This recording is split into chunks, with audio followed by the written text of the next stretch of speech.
like a cow, spit it up, chew it again, do it again and again, right? But really the idea and the whole purpose of this is different for us as shareholders. By the way, this is my second shareholder. This is my anniversary of coming to eXp. I'm super thankful. But this is a little different format. We haven't really done very many things where we've had actual workshop type stuff where you could take things home with you and build and grow and develop your business, right? So this is the new eXp. We want to make sure that everything that we do brings value to you. I want to say really quickly that we will have a photo op at the end of this session with Tom right down here on this side of the stage. So if you did not get your picture with him and you would like a selfie with Tom, we will absolutely give you that opportunity. So thank you so much. I don't think that I should spend any more time chatting you up because I think there's a guy here with a lot more of experience, a lot more knowledge, a lot more of his little pearls of wisdom to share with us. So if you would please, can you please welcome to the stage Mr. Tom Hopkins.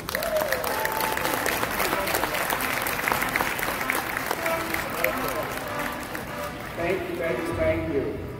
I decided for this part of the program, you'll see we're going to start on page 2 of that handout. And I've tried in this time period to give you what I consider some of the real pearls that I feel are important. Let's start with this basic concept.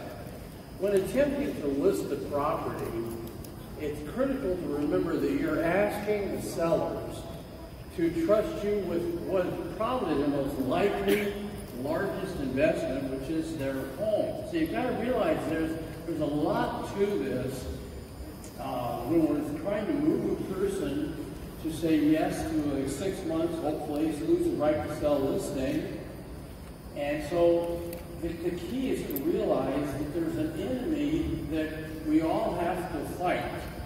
Now, when you sit down at the table or the desk with your seller, I want you to just pretend that if the wife is here, husband here, right on this corner, now you're here, there's an invisible little rascal that sits down. And I've really given him the name Mr. Fear because in a way, this little rascal wants to have you not either take the listing or make the sale. And you've got to be aware that there's 8 things that create this fear across the desk or table. And so I'm going to cover those 8.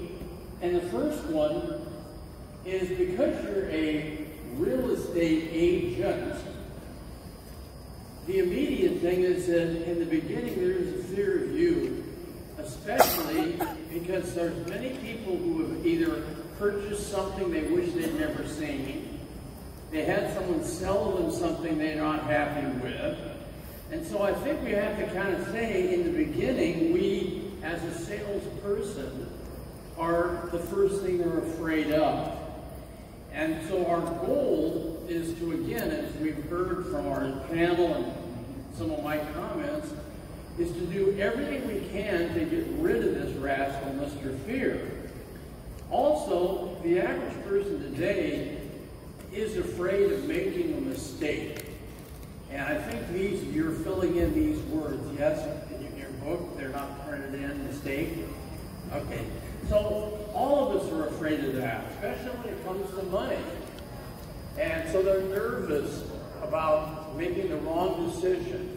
Also, they can be afraid, especially in a selling situation, of being lied to where they're not believing that what we're saying is totally the truth.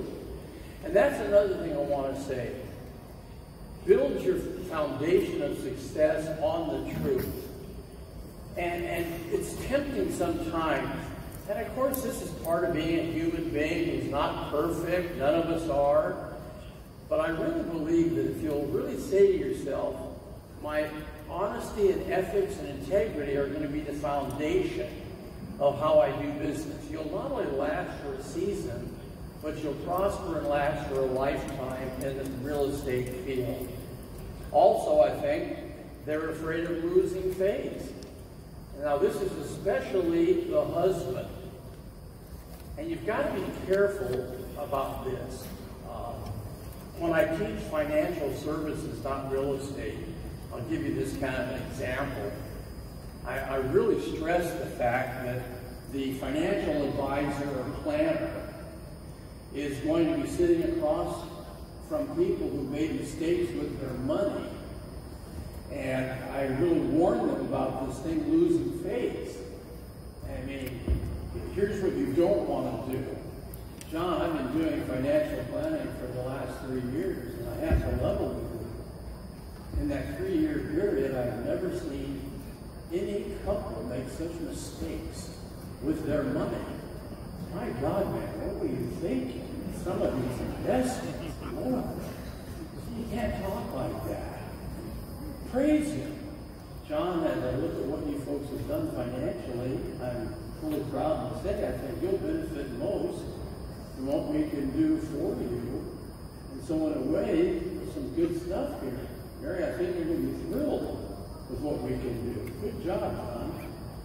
Isn't that better than slacking them around? Praise, always praise people. And then, of course, number 5, they're afraid of the unknown. A lot of times in real estate, listing or selling a property, they're not knowledgeable, so this is a fear producer. Not only that, their fear can be based on bad past experience. They've maybe invested in something, in a real estate investment they wish they hadn't of. And their fear is based on third-party information. Oftentimes, especially your younger couples, they'll even mention to their mom and dad at dinner, yeah, we're going to kind of look for a home, try to buy a property. And of course, mom and dad right away will, now be careful of these salespeople. You know, you be careful. And so right away, this third party is kind of planting a little negativity in their subconscious. And the fear can be based on the use of what we call nasty words. Now, I coined the term nasty words many years ago. And basically, a nasty word is sales jargon that's used in a selling situation that creates fear. And I'm going to ask you to really do your best in this part of my training to say, man, I'm going to take and work on this when I get back to the home. See, because every word you utter creates a picture in the mind of the seller, and those pictures generate emotions.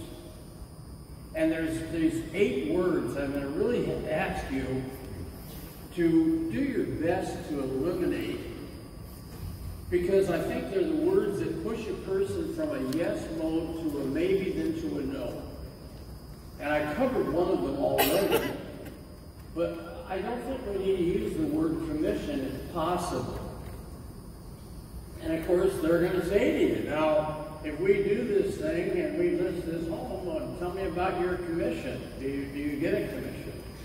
Well, John, and of course, we say the words fee for service, not commission. But I'd love you to learn. I'm going to have you do some recitation in a moment, so I'm going to pass on this next slide and go to the next one. Try not to use the word contract. I mean, many people are afraid of this word contract. It's got to feel like you're bound now, we've got you. And, you know, most real estate agents, you know, hey, let's go with the contract. And then realize you just smack them with fear. And I really would love you. There's 3 words we say instead of contract. We call it either the agreement, the paperwork, or form. And it's just such a whole different feeling. And I'm going to have you read the words in just a moment, because I want this to be part of it. The standing up and role-playing with your fellow students is the best way to learn. Number 3, don't ask them to sign it. Mom and Dad said don't sign it. So I've given you 4. You can ask them to okay it, approve it, authorize it, or endorse it. for because you may not close the sale on your first closing attempt. John will need your okay and we'll set up everything, get you and Mary happily moved in. Well, Tom, we're not really sure at this point. It's happening kind of fast. Oh, I understand what I've found in life are some of the most beautiful things in life. And time seems happening fast, but we're thrilled when it does take place. And I think if you'll approve our agreement, we'll get you folks settled. Or you can have an authorize it or endorse it. But you want to rehearse and practice all four. Because if you use any word more than twice, that word now becomes redundant, and redundancy creates fear. That's why on some of these words you can't say them more than once. Or, and I'll give you that to read in a minute, don't let the seller know you have an offer on the property. Yeah, we'd like to come over, we have an offer. Right away, it's lower than you're asking. And right away, they have defense. They bring in an offer, and they're not bringing in what we listed it for. Those dogs are trying to steal our house. We're not coming down. Now you've got a person waiting for you to present the offer, and you're scared to death. Call it a proposal or a commitment. John, we have a proposal on the property. I think it's quite exciting. In fact, the family's given us a commitment that I'd like to discuss with you. Those two words are fabulous instead of the word offer. Also, of course, number 5, many people don't want to have an appointment with you. Love to say, oh, bless you, that was a pretty good sneeze. Bless you. Ooh. Be careful of a sneeze like that. I don't know if you guys heard, but a while back, a man died from a sneeze like that. Oh yeah, did you hear about him? He was in his neighbor's wife's closet at the time.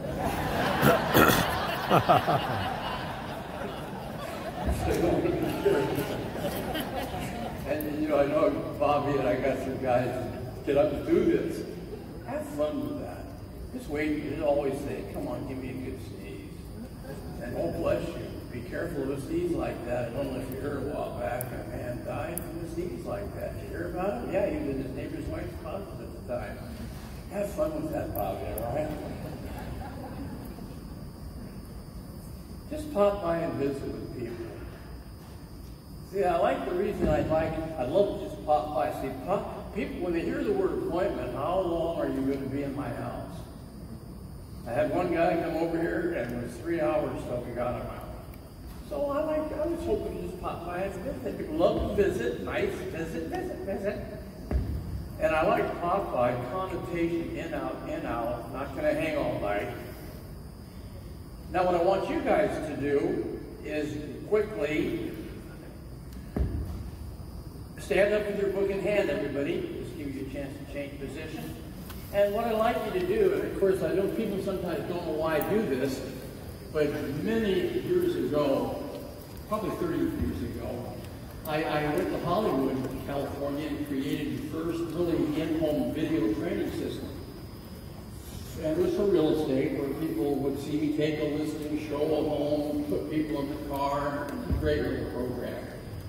But when I made it in Hollywood, they were filming a movie there, and of course it was one that we'd all seen. It was not a movie, it was a weekly show. And of course we'd all watched it. Well, so I love that type of stuff. So I'd go over at our breaks of shooting, I would go and watch these actors and actresses do their thing. And of course, here's this woman who is absolutely magnificent and beautiful, and I know makes millions a year. And she's in a pair of jeans and a tank top, cut off or whatever. And she's up there with her book, reading her lines. And there's a guy in jeans and a tank top, and he's got his book. Then, of course, they do that reading the scripts. Then the next day, they show up in their beautiful outfits, ready to shoot. And what was amazing is here's these people make millions of dollars a year, and they would have their scripts just like this book. And they'd walk around, and they would read the script, then they would set the book down and deliver the presentation. And I thought to myself, if these people that make millions of dollars making movies really could read script and then rehearse that way, why shouldn't we in sales? So that's when I started writing scripts for almost anything a buyer or seller could say to not give me a check or a listing. So I want you to have fun with this. Would one of you go first and read the script under commission to the second person? Then second person, you read the script under contract. Back to first person, sign, then offer, and then the last one, whoever. This is what we do with a for sale by owner to get in and visit with them.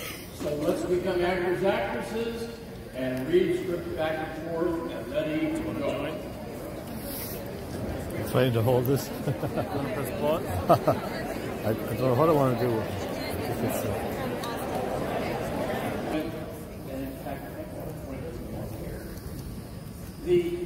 like take the commission, John, our company does have, and here we use the word a fee for all of our, and we use the word transactions. See, every little word, in my opinion, is affecting them. However, I can assure you, the service you will receive will far outweigh the fee, and that's what you really want, and that's the tie-down, isn't it? Well, I guess so. That makes sense, okay? So reverse that. And then, of course, on contract, which we don't want to use the form agreement, paperwork, or form, John and Mary, with your approval on the listing, call it a listing agreement. Don't just say listing. Say listing agreement. We'll start marketing your home immediately.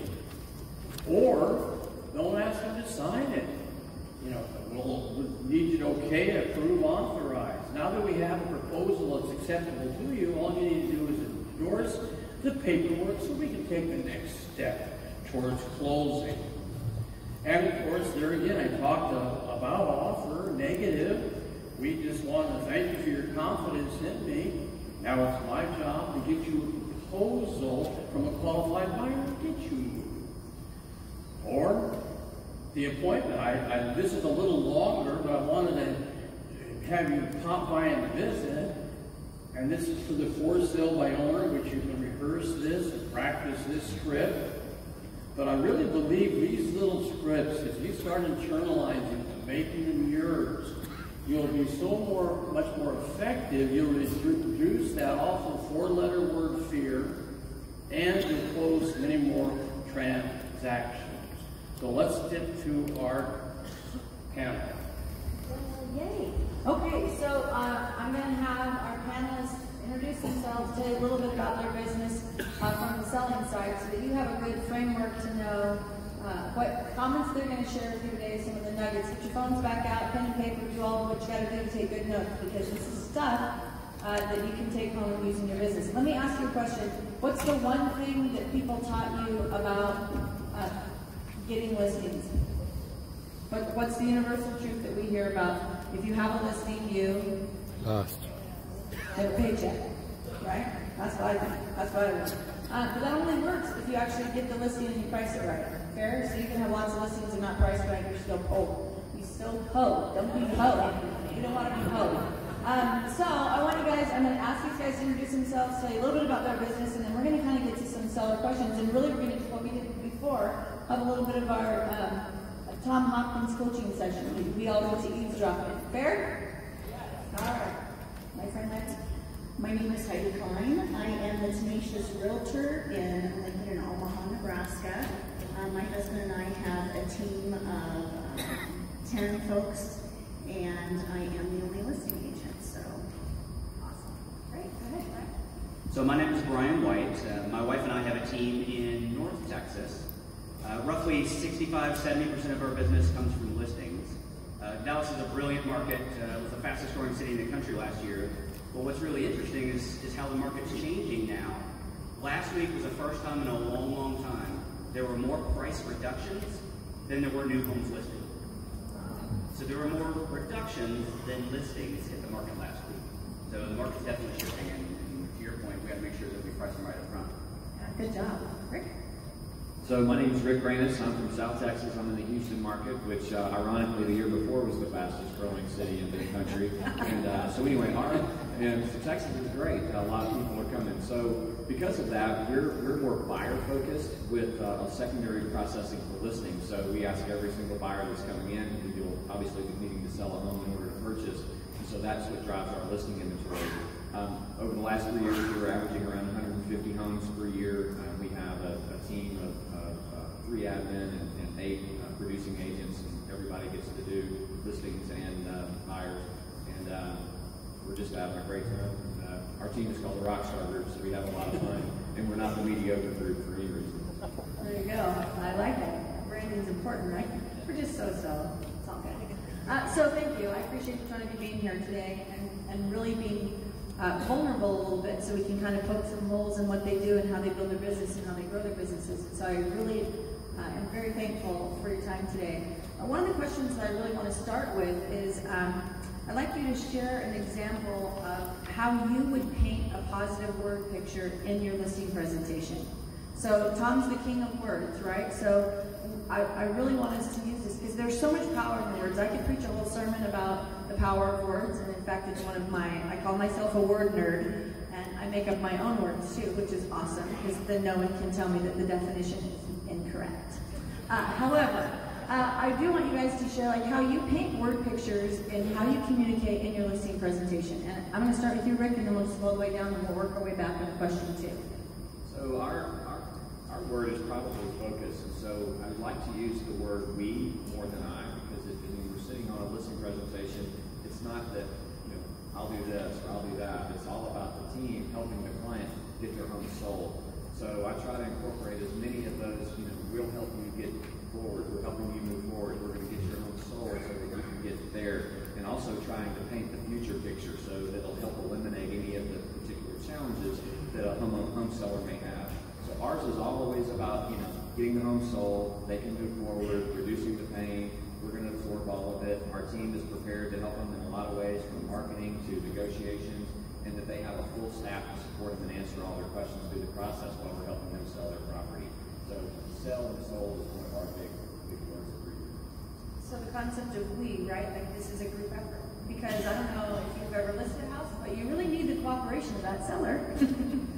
They have to be willing to open the door and let people in. They have to be willing to not leave the kitchen dishes a mess, right? I give my clients some pretty clear directives. Please, until you move, don't cook fish in your house, right?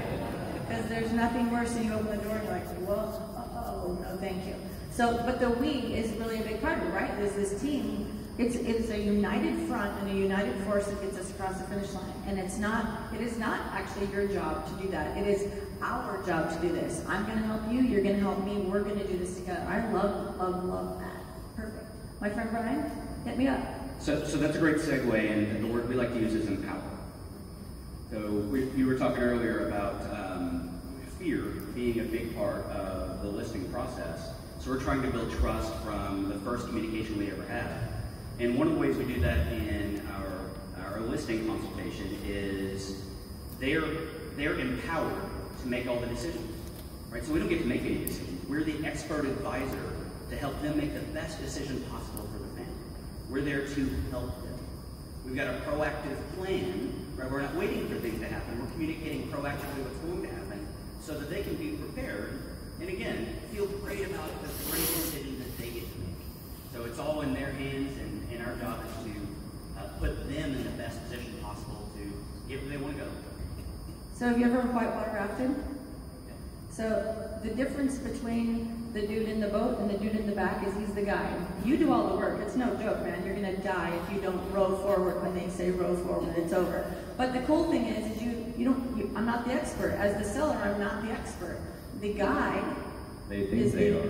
I know, but you know what? They think they are until they figure out they aren't. And then there's this amazing thing happens. It goes, oh, look at me, I'm amazing, and I can solve your problem that you didn't even know you had, right? So, I think about that analogy a lot when I look at the sellers, because I need them rowing, and they need to row because they have to do some of the heavy lifting in this. This is a team effort and a group effort to get them across the finish line. But really, it's the guide standing in the back that can see down the river and knows that when we hit this little small spot, if we don't move right here, right now, we're gonna get caught in what's called an eddy. Anybody know what an eddy is in the water? You cannot get out of that thing. That guy is awful, right? So you can do that as the advisor, as the guide. You know what's coming. You've been down this road before. I always tell my clients, hey, listen, I know you don't do this every day. I do this every day. You just get to do the hard part because you have to pack. That's the difference, right? I do it every day. I don't have to pack every day. But I'm your guide, and I can help you get through there, and I can get across that line. Navigation. Provide the whole navigation trip. That's exactly it. That's exactly right. And when you start to draw those analogies for people when we're talking about word pictures, right, when they can see that, you'll get a little adrenaline juice from them, right? Because they'll start to feel some of that, okay, I know I'm the guy with the oar. Thank God you're at the back and you can see the eddy, right? Perfect. Heidi? I think our biggest is when preparing them for when we get your house sold. When we walk through the house, I say, you know what? We don't live like HGTV. These houses are not perfect when we walk in. Please forgive the mess, etc. And I tell them, hey, I'm going to give you a honey-do list. What you choose to do with that honey-do list is completely up to you. We move every 2 years. Swear to God, ask my husband over there. And I do that, I say, to remind me of the pain that our sellers are going through. And we close next week.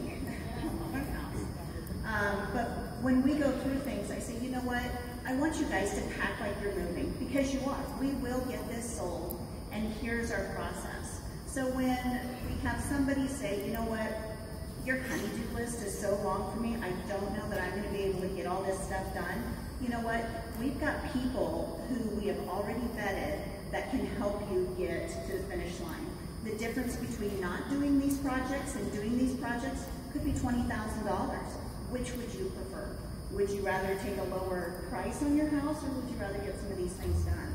And 9 times out of 10, they will let us put those people in place and put the timeline together that fits them. We do have them sign the listing agreement before we pick up a phone. So what is the point of doing all this work for somebody else to pick up that listing agreement? And we explain to them, we'll coordinate all this for you, but let's first go ahead and get this paperwork signed. So when is cool, because that is anticipation, but anticipation is different than something else. It's kind of the icky word, which is anxiety, right? Anticipation and anxiety, I think that's all in framing. How many of you speak to a seller who's like, oh, there's so many details, well, when will we do this? And they pepper you with questions that you've already answered 842 times in the last 20 minutes, and they still, it's that processing thing, right? So a lot of people are verbal processors, many are not, but they are processing and they're communicating with you. And when you talk about the when we do this, when we do this, when we do this, you're sending really good messages of, yeah, we do this all the time, we got you. This is safety and security. And Tom talked a little earlier about making your sellers, your buyers feel safe and secure in your knowledge and that expertise that you have. It's really not about you telling them how amazing you are. It's how you're communicating with them and how you're really pushing this conversation forward. You're demonstrating your abilities and your expertise without having to tell them how many trophies you have on your desk, or how many awards, or where you fall in the stats. Can I just tell you something straight up? Most people don't give a bean about your accolades and your alphabet soup that's after your name. They don't understand the things about our industry. Those are for us to know and say, okay, I found a really good referral agent because they have all the alphabet soup. And I believe in the alphabet soup because that makes you a better agent. But I don't think the client cares, to be honest with you. They care that you know your stuff. The little letters that all of our acronyms, all of our abbreviations, and I will tell you one thing that I think is hilarious. I received an email from a woman, this is probably about 5 years ago, and she did not have a full grasp on technology, and her email was about 2 sentences, and then there was a full 8.5 by 11 photo of her, and then there was a full, 4 inches worth of all of the things she's done. And I have no idea what her name is. I don't even know what the 2, I was like, oh my gosh, I cannot believe this. Please be smart about how you communicate with people, right? In any of that. No, send yourself an email so you know what you look like. But they don't care about that. What they care about is that you care about them and that you can get them across the finish line. That's all they care about, is that you are trusted and I'm going to be able to connect with you and make sure that when I need something and I'm in that, I've moved from anticipation to anxiety, that you're right there as that guide that brings me back to that anticipation and the fun part of it, right? Okay, next question I have for all y'all. Most common objection that you get from a seller and how you overcome it, and when and how you overcome it. Because I think some people have opinions. I'll tell you the mine later. Go for it. I'm not really on the panel. You know, I feel like if you're doing your job in the presentation, the end result is almost automatic. So in the process, that as we're going through our presentation, I'm big on painting the picture of where they're going to be. You know, I'm asking what their goals are, and then trying not to make it about their home, but what's the next opportunity look like. So as you're going through the presentation, you're talking about all the things that are going on in the neighborhood, what's happening in the community, what's it going to look like when their families are, you know, already embedded in this particular next spot, and then it becomes really just almost systematic. So I would say that the biggest objection that we have is not so much on the fees that we charge, but it's more along the lines of are we overqualified, or we do something, because it sounds like with some clients it's like, well, you're going to do more than that's needed. I've read this, and so why do I need to have all these things that you're doing? And my objection man with all that is why would you want to take something out of the process that could potentially get you where you're going quicker? So it's almost like we don't take our foot off the gas pedal just because you may think that that's not necessary or not, but our value add has been pretty easy. We have our traditional fees. We just recently started charging an administrative fee. We haven't had any pushback. So sellers today are looking for value. They've read online that they're supposed to ask specific questions, and so they do. They've had friends and family that have said, hey, make sure you ask this question. And I genuinely answer the question, and it all goes back to value. You can get whatever you like, wherever you want. However, when you hire us, this is what you're going to get. And we're going to make sure that you can get to whatever their dream was, whatever that is. And our goal is to get you there in the fastest amount of time so that we can absorb all the headache and the hassle so that you don't have to do that. And it's been a very effective way for us to kind of just focus on their next position and how fast we're going to get them there. And that really might go against anything with any obstacle that we've had. It's kind of that pain and pleasure thing, right? Like here's a trick for you. Just because you run away from pain does not mean you're running toward pleasure, right? You can avoid pain by running somewhere, but that doesn't necessarily mean that you're going to pleasure. Sometimes it means you're just trading that pain, right? I run from here to here. But when you can give that peace of mind that says, hey, listen, all the pain points that you feel, all of that angst that you have about, dude, that's why we're here. We got you. This is what we do, right? And when you can absorb that, then they have freedom to roam about the country, right? Like they don't have to worry about these things. And I think for a seller, there are so many details that primarily when you get to the end and you have to have all your stuff out and you have to have utilities shifted and you have to have a plan for moving, and when something goes wrong, you have to have a contingency for the contingency, right? Like there's all of that stuff. And when you just say, hey, listen, I have a plan, here's the schedule, how things are going to roll, we're going to walk this out with you. It's going to be crazy up front, we're going to have a little bit of a lull in the middle, and it's going to be like wild craziness at the end, but we will get through it. If you know that's coming, then you've absorbed that pain, you've set them up for that, and you talk about the win. When we get there, this is what it's going to look like. If people know things, don't they feel better about at least perceiving that they have control? I think so. Brian? So one of the biggest objections we get is timing. Like they're not ready to sell yet. And they might not be ready to sell yet because they think there are repairs that are needed, because something else has to happen. And the reality is most people don't want to sell their home, right? The listing side is not what they want. There's a goal on the other side that's where they're going to get there. So whether they're downsizing, they're buying the dream house, whatever it is. So first we always got to anchor back to what is the goal. So why are they thinking about selling, and go for that. Oftentimes if their goal is to make the most money possible in this house, then we help them figure out what that is. We get objections all the time that's, well, there's so many fixes that we've got to do that we're not going to be ready for 6 months. Okay, terrific. But do you know which of those fixes and repairs and updates are going to make a difference for you when selling your house? So we often meet with people who want to do updates that are going to make no difference to them whatsoever.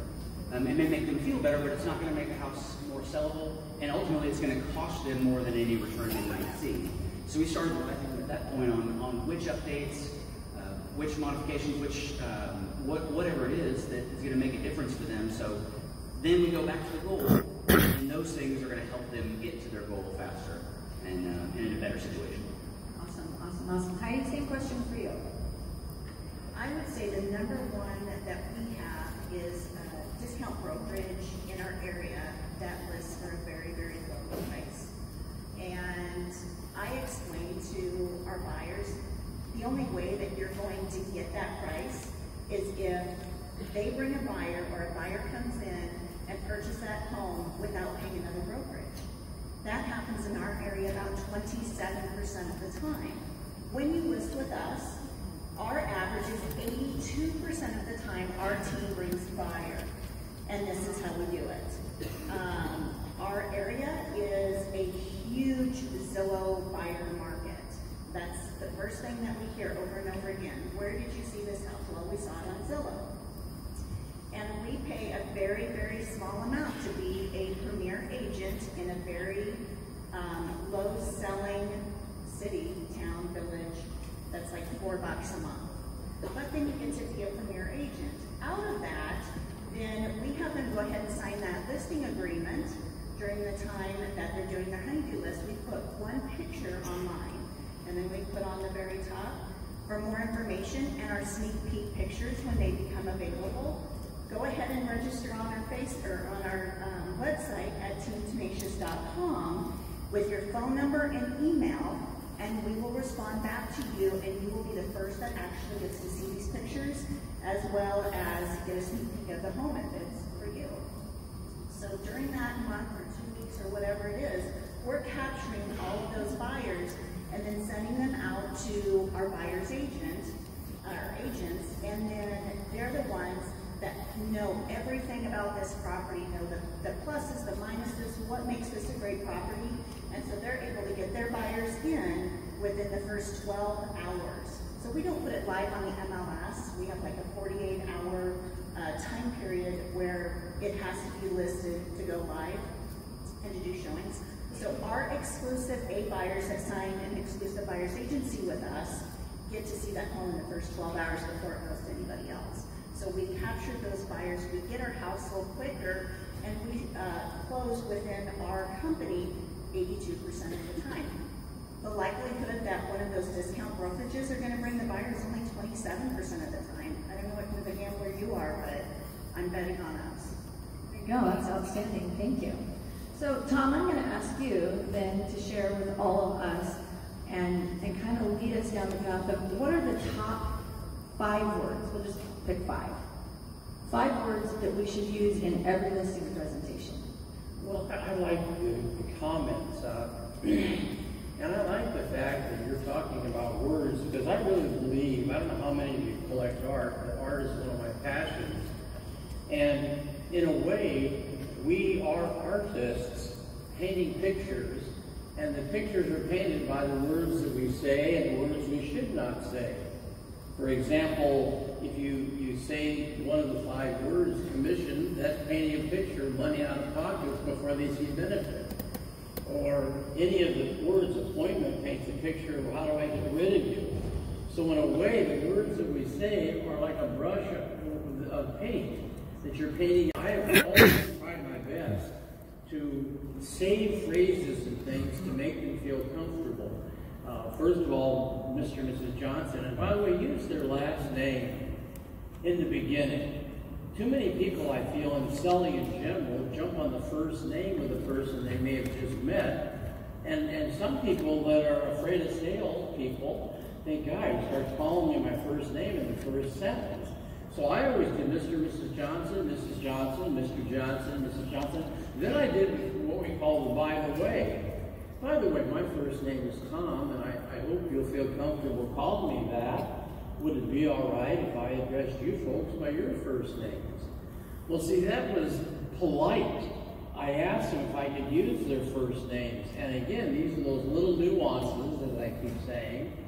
And again, I hope when you leave the conference, if you'll think about our time here, that you and I are in the word business, and the words paint the pictures that increase the emotions, and the emotions lead to the actions of either going ahead or not. And it's not only what you say, but how you say it. Voice inflection is important, using a pause. If ever you're at a table or a desk, and you feel in a way the buyer or seller is kind of mentally not there, just stop in the middle of the sentence.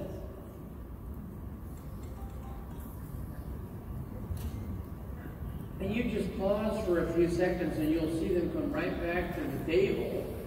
Like, you must have forgot what he was saying. No, I didn't. I'm doing what's called a planned pause, which is a voice speech habit, to get someone mentally leaving table back to table. So have fun with all this stuff. It is fun. I love it. Well, you guys, that wraps up our panel. Thank you so much. Can you please thank all of our panelists and Tom?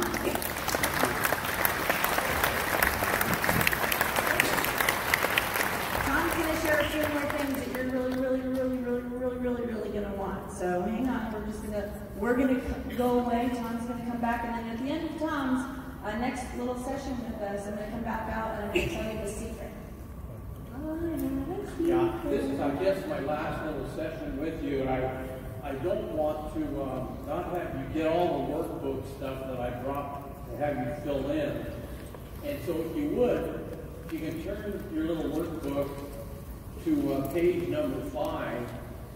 And as you see on the top of the page, this is and the reason I chose this kind of as the part of my wrap-up is you've got to realize that you have to kind of treat all aspects of our business, which is selling or listing, kind of as a fun game. And when I got into real estate, I didn't want to hear no. I was just like everybody else. Don't reject me. Don't tell me no. And so I thought, you know what? Then when I became a manager and I started hiring salespeople, I said, I got to teach them that this is one big fun game. And they have to have games to play to not have pain. And so if you take the formula here, and I use these figures based on average prices in the United States for properties today. But let's say you close one average sale, your income would be about $16,000. If you had 5 qualified contacts that you met to close one sale, you got 1 yes and 4 no's. Well, now let's take the negative no and divide it into the 16 we made with the yes, and playing the game, each no is worth $4,000. So I used to teach this to new salespeople because I say, hey, play a game with it. You know, you may not make this sale or that sale, but when you do, the no's you got are worth this much because you kept going for the yeses. And I think it's also important that you must also acknowledge what motivates you. Now, we live in a country where we are so blessed because we are allowed to achieve the 7 motivators of the average human being. Many countries, they aren't even allowed to get the 7. We can get the 7, and when we do get the 7 in our country, we are praised, we are acknowledged, we get awards, the company gives us bonuses. So you have to find out what your motive for your action is. Now, the reason the first motivator is what it is because that is the motivator for most people that go into real estate in the beginning. Now, I'll tell you the secret to making money. And these are secrets because many people don't ever hear them until either they meet someone who's made a lot of money. But the key to money is make the dollar sign. Put a dollar sign right next to the Y in your book. Nice dollar sign next to Y. Then make that dollar sign an S in the word service. Because I totally believe if you'll focus, and I love the fact that one of the fellows used the F word, focus, because that is such an important part of life and success, to stay focused. And so whenever I met a person, I would say to myself, forget making money. I've always lived by a lot of philosophies. You don't know me personally, but I love people.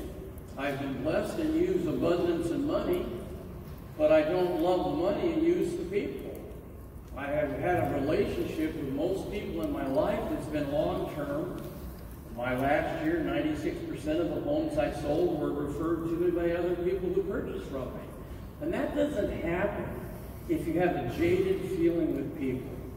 Open your heart. Let them feel the love you have for them. And then, of course, number 2 is achievement. Many people go into real estate, sales, or business because they want a feeling of achievement. And the average American doesn't have a lot of feeling of achievement.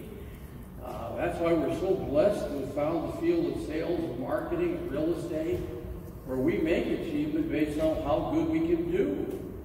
And I also realize the third motivator, the average American is craving for recognition. And you heard it again. Whenever I sit and listen to people like this on the stage, I'll hear a sentence, a word, and go, boy, that's so right. Make a little note next to recognition. Make other people feel important. And I always had that as a philosophy, that if I was going in with a seller, I'd do my best to find out what their work was, talk about what they do. If they had a nice vehicle in the driveway, I'd compliment them on their car. I always praised them if the home was clean and nice. And, you know, I used to say things that were the words. You know, John and Mary, I gotta say this, I've been in real estate for a good number of years, and I have been in many, many people's homes. You've done a beautiful job on the property. I drove up. When I drove up, I was watching all the houses on the street. I pulled in front of your home, and I got a level with you. You've got what we call curb appeal. I'm going to be very proud, and I'll be flattered if I'm the real estate agent who you choose to bring this home to the market. I will be thrilled. See, those are the words. I recognize them for the property, how nice it is. Make other people feel important. And then, of course, security. This is one thing we offer people. I don't think there's any doubt that the real security in life comes by the equity that we end up owning in real estate. I really feel it's still, and will probably, in my humble opinion, always be the best investment you can have. And then, of course, love of family. Number 5 motivator. And as I cover these 7 motivators, realize that the order is different for everybody. There could be someone right now saying, you know what, number 5 is my most important. It's not money, it's not achievement, it's not recognition. I just love my family. Well, that's great. This order is what most of the people that we test through our training. This is kind of the order of most people when we have to pick it out. And then, of course, acceptance of others is an important motivator. And I think we all want to be accepted, but be aware that you can't make everyone happy. And that was one of my biggest challenges, because I not only love people, but if I showed a property or went on a listing and the next day there was another broker sign on the property, it killed me, because I just felt like they reject me. I had to work on that. The acceptance of others can be a good thing, but you can't overdo it. And then, of course, self-acceptance. When you really like who you are, you love life, you love people, you love the flat fact you can serve, you love the fact that you're marketing a product that is so wonderful for people to have home ownership or investment ownership. So why doesn't everybody get the 7 motivators? Well, the main reason starts with environment. The average person was not raised by parents who got all 7 motivators. And if your parents didn't have the 7, they couldn't teach you emotionally how to get them. And many of us, I know I had some of this in my life, have been around people where the 4 demotivators are what are being said. So you've got to work on overcoming the 4 demotivators. And the first demotivator, oh, that's not changing. Okay, yeah. However, many of us are programmed to dwell on the demotivators. So instead of money, achievement, recognition, security, love of family, acceptance of others, and self-acceptance, we're kind of dwelling on self-doubt. Now, a lot of this short time I have with you is perfect for you to share with your teenagers, your young folks. Because many of them have never heard of the 7 motivators. You need to teach this to them. I recently saw a television show where this man was teaching the importance of children getting to understand money and how it works when they're young. Because if you wait till they're in their teens, they're not ready, their minds aren't open to hear about it. I also hope you'll teach this to anybody that you share my ideas with. Whenever you fail, always say, what did I do right? Whenever you fail, say, what did I do right? See, you can have the worst day of your life, but you did something right. You got out of bed. This is right. There's over 1 million people that don't get out of their beds every day in the United States. You got dressed. Way to go, guys. There are people that don't get out of the roads all day. You left your house. What a person. There are people that are afraid to get out of the 4 walls. You talk to a stranger on the phone. Put your ego on the line to get rejected. Yeah. You got to sell yourself on why you're doing this wonderful thing. And then, of course, we all have to worry about loss of security. You got to spend money to make money. You will have periods in your life where you're nervous about investments and so forth. We all do. Number 3 was my biggest challenge, the fear of failing. And so I'd love you to write next to fear of failure some words, 5 words. Do what you fear most. Because I have lived by that little feeling. If you do what you fear most, you'll overcome fear. And most successful people, you heard Jeremy talk about knocking doors, going out in the street, putting your ego on the line. It's scary, but let me tell you, you get lucky when you talk to people. Luck comes to those who put ego on the line and have more activity. Then, of course, pain of change. We all have to go through pain of change if we're going to be different in our lives. And I've seen this with so many people who have to go through this, but it works. Then, of course, I also feel, I don't know why this, too many people live in constant conflict. That's the word, conflict. They're striving to achieve the 7 motivators, and at the same time are immobilized by the demotivators. This causes frustration that increases anxiety, and when the emotions are pushed from the comfort zone into the danger zone, average people withdraw or get hostile.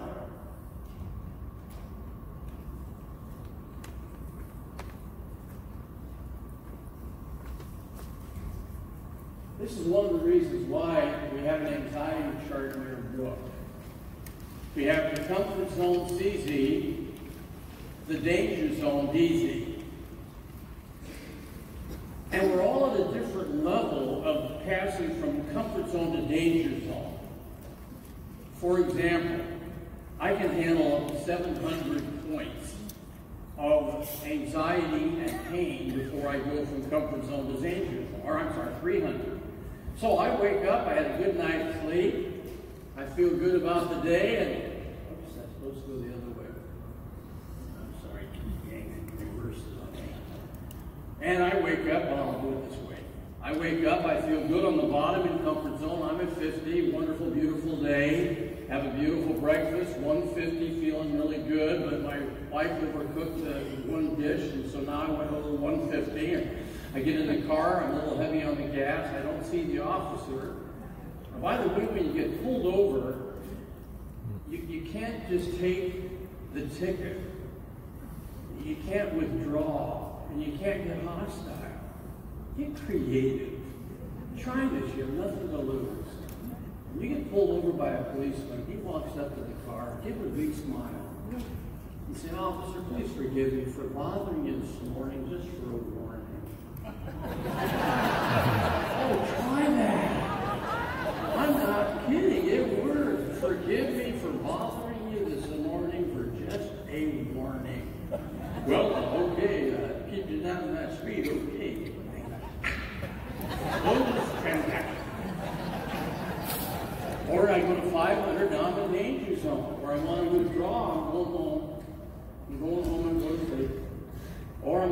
up the next person I meet, which is hostile.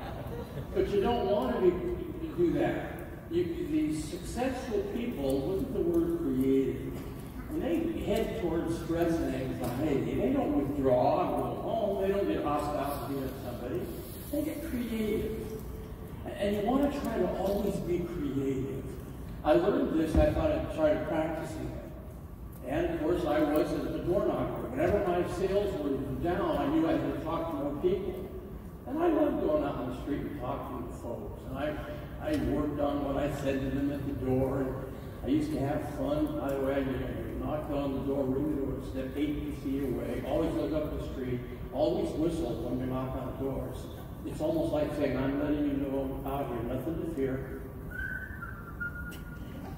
They open the door, turn big smile. Hi, I'm Tom Hopkins. I'm in business in the community and the real estate industry. And upper management's kind of asked us to visit with neighbors to see if anyone might want to move in the near future. We have a wonderful number of qualified buyers. Have you folks thought of making a move? Well, what are the homes going for? You know, I don't want to, this is all great phraseology. I don't want to pick a figure out of thin air. Let me do research with a comparable market analysis. I'll pop by, go over what the figures are. There's no obligation and no fee to do this, but I'd love to. I can come by at 6 tonight or 8 would be better for you. Always give them alternates. 6 or 8, Monday or Wednesday, alternative choice. My place or yours. Always alternates. Okay. And so when you get in this darn danger zone, we have to find ways out of it. I hope you'll use my champion creed. It's a creed I wrote many years ago. I'm not judged by the number of times I fail, but by the number of times I succeed. And the number of times I succeed is in direct proportion to the number of times I can fail and keep trying, because that is the essence. Keep trying. And I'd love you to, underneath the champion creed, if you just write this one little sentence, I never see failure as failure. And this is something I hope you'll take out of the book. I never see failure as failure, but only as a learning experience. Meaning, if you really say that to yourself when you mess up, I never see failure as failure, but only as a learning experience. And now you've made a positive out of a negative. Or you can say, I never see failure as failure, but only as the negative feedback. I need to change course in my direction. So I'm looking at failure as a positive. It's negative feedback. I need to change course in my direction. Or my favorite is, I never see failure as failure, but only as the opportunity to develop my sense of humor. See, it's true. If every time you mess up, you laugh, it's good for you. They said laughter is healing to the bones. That's biblical. I didn't make it up. Keep yourself laughing. This world is a funny place if you look at it that way. And then, of course, I never see failure as failure, but only as an opportunity to develop a plan to win. To where I want to take the negativity of failing and turn it into something positive. Now, what I wanted to ask is there's something I've always wanted to do and never hardly ever had a chance. And the reason I decided to do this in my time is I've gone to seminars for years. I was a seminar junkie when I was young. And I'd sit there in the room and I'd listen to this man or woman, someone who's successful on the stage. And I'd always say, gosh, I'd love to ask them a question. But I never could, because they get up, they do their talk, and they leave. So I thought I'd take about 5 or 10 minutes and give you guys, anyone that would like to ask me any question. And do we have that other microphone? I was looking for it up here. Maybe we can get that. Who would like to ask Tom a question? It can be about sales. It can be about goal setting. Well, until our mic hits, if you just let me hear it, I'll blast that out. What's your question?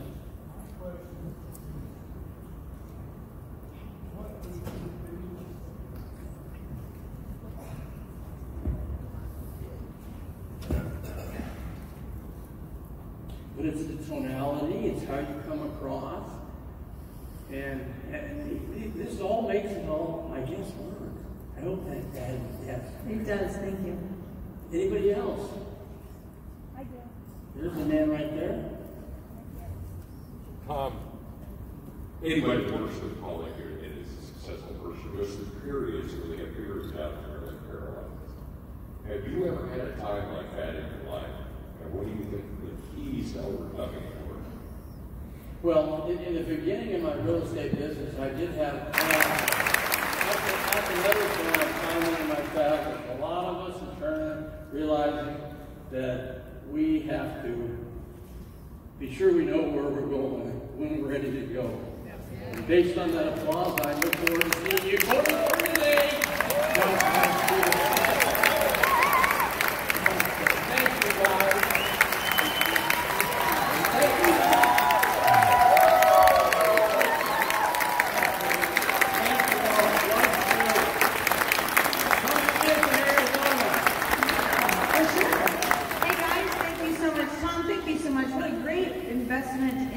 That you gave us today. Did I use the right word? Come on. Okay, so good news, a few good things for you. If you would like a selfie with Tom, we're going to meet you down over here underneath this screen to my right, your left. Other pieces of good news for you is out those back doors to your right, you're going to see the eXp brand store. It's going to be closing, so you need to scurry about and grab what you want to buy. That'd be awesome. And then you will do that on your way to lunch, which is on the other side of that wall. So out these doors, past the brand store, and on in. Okay, so I promised a secret. Down for a secret. The secret is today, tonight, late this afternoon-ish, we will be launching the on-demand library. I love the enthusiasm. So, super good news is that means we will have our recorded classes that happen live in the world every day. We'll be recording those, editing those, and putting them up so that people can access them 24/7.